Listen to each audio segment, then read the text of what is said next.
صیاد معانی کو یورپ سے ہے نومیدی، دلکش ہے فضا لیکن بے نافع تمام آہو۔ سو جو صیاد معانی، جو لوگ معانی کا شکار کرتے ہیں، تو اس سے کیا مراد ہوئی؟ اس سے مراد یہ ہے کہ جو لوگ جو نا بڑے بڑے جو مطلب ہوتے ہیں نا،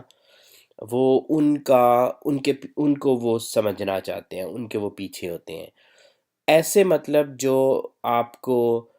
گوگل پہ سرچ کر کے نہیں مل سکتے، یا پھر آپ کو کسی ڈکشنری میں نہیں ملیں گے،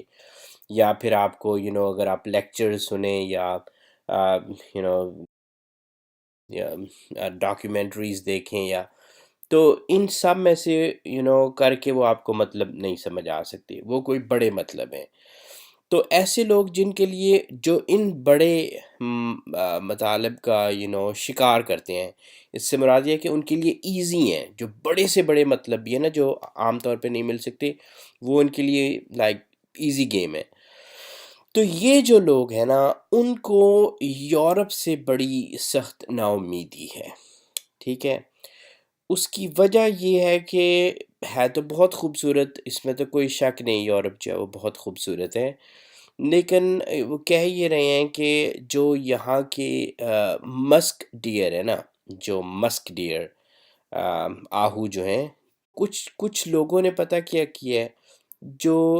ان مسک ڈیئرز میں سے جو ان کا مسک تھا نا، ٹھیک ہے، وہ ایک بڑی زبردست چیز ہوتی ہے، جو وہ ان کی خوبی ہوتی ہے، یہ اس سے وہ اٹریکٹ کرتے ہیں دوسروں کو اپنی طرف۔ تو انہوں نے ان لوگوں نے کیا کیا، کچھ ظالموں نے، کہ اپنے جو مسک ڈیئر تھے نا، ان میں سے مسک سارا نکال لیا ہے، اور وہ نکال کے تو انہوں نے سستے داموں پہ مارکیٹس میں بیچنے کے لیے رکھ دیے۔ تو اب بیچارے جو بے نافع وہ تمام آہو پھر رہے ہیں،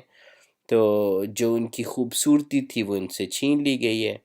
تو بیسیکلی بڑا ظلم کیا گیا ہے ان کے اوپر۔